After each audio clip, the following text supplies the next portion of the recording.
Bonjour à tous et bienvenue dans ce nouveau vlogmas. On entame aujourd'hui la couture du corsage. Pour la réalisation de ce corsage, j'ai choisi le modèle Imbriel de Luna Pattern. En effet, j'adore assez cet aspect rétro qu'a le patron et qui, pour le coup, je trouve, va très bien avec la tenue de style édouardienne que je suis en train de coudre.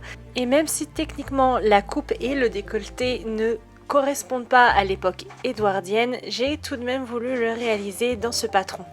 Pour la réalisation de cette tenue, je n'ai effectué qu'une seule toile et la toile a été bien évidemment pour le corsage. J'ai préféré faire une toile parce que je n'étais pas sûre au niveau des mensurations étant donné que j'avais eu quelques problèmes pour la réalisation du corsage lorsque j'ai cousu la tenue pour ma maman. Alors si vous n'avez pas vu cette série de vlogs, je vous invite à aller les visionner. Et si vous voulez le titre, il s'agit du chapitre 4 et du chapitre 4.1. Car ayant créé une tenue, j'ai préféré le faire en deux parties. Vous avez donc pour le chapitre 4 la réalisation du corsage et pour le chapitre 4.1 la réalisation de la jupe. Mais revenons à cette couture-ci. J'ai commencé par coudre mes pinces, alors j'ai fait quelques petites modifications concernant les pinces, mais je vous en parlerai plus en détail dans une vidéo dédiée aux modifications que j'ai effectuées sur l'ensemble du corsage.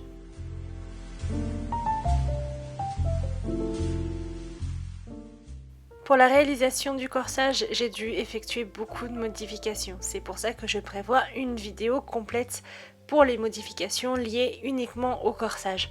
Parce que bien évidemment, qui dit une tenue qui date de l'ère édouardienne, dit aussi une adaptation au niveau des patrons. Et si le patron faisait très style ancien, il n'empêchait que quelques modifications étaient à prévoir ici et là pour être sûr que ça corresponde correctement à l'idée que je voulais de 1 de la tenue et de 2 pour que ça fasse un tout petit peu plus historique.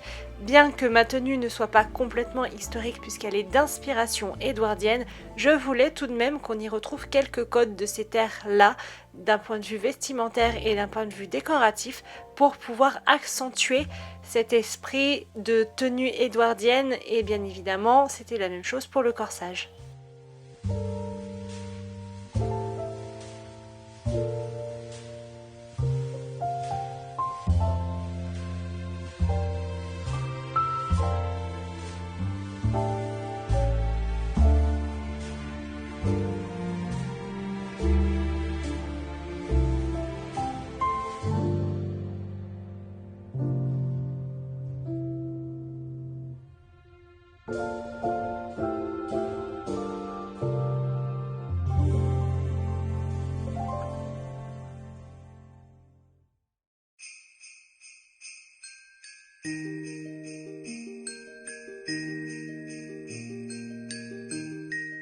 Et voilà une des modifications que j'ai apportées au patron. J'ai décidé d'ajouter une patte de boutonnage sur l'avant en sachant que normalement le patron était fermé dans le dos.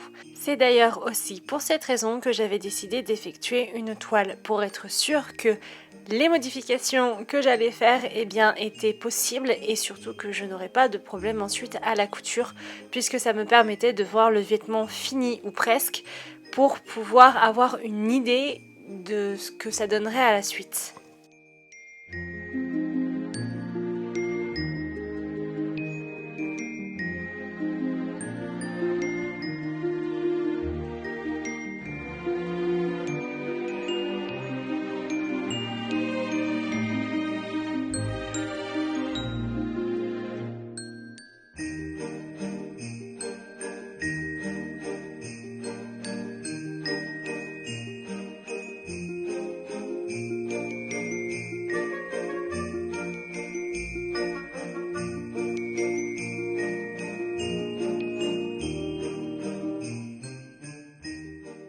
Pour effectuer cette patte de boutonnage, je me suis inspirée de la ceinture du jupon que j'ai cousu juste avant. Donc si vous voulez aller voir les vlogmas pour la couture du jupon, ils sont juste avant, je crois qu'il y a 4 vidéos, donc allez-y, de toute façon tout est noté. Et pour ce faire, ce que j'ai fait, c'est que j'ai utilisé la même technique, c'est-à-dire que j'ai découpé mon tissu dans mon tissu principal puisque je travaille d'abord dessus et je suis venue calculer la longueur de mon corsage et j'ai rajouté 3 cm du côté gauche et du côté droit pour avoir une belle croisure et être sûr qu'il n'y ait pas de décalage. Par conséquent, la couture de cette patte de boutonnage ressemble plus à une couture de biais, ce qui était le cas pour la ceinture du jupon qu'à une véritable patte de boutonnage, qu'elle soit rapportée ou non.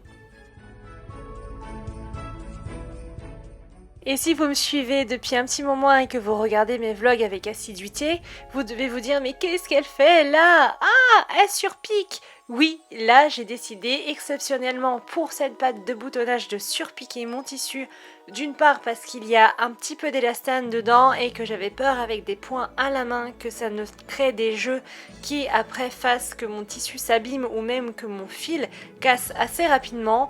J'ai donc préféré faire une entorse à mes envies et même à ce que je préfère et faire une surpiqûre pour être sûr que tout soit bien en place, que rien ne bouge et surtout que ça soit consolidé correctement parce que bien évidemment étant donné que je vais venir coudre par dessus, il faut que ça ne bouge pas, surtout avec la présence d'élastane dans le tissu.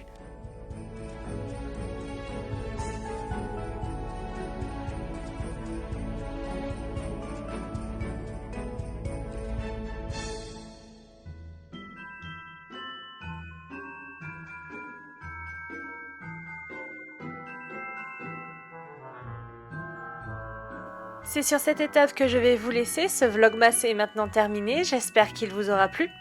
Je vous souhaite une excellente soirée et je vous dis à demain pour la suite de cette aventure extraordinaire.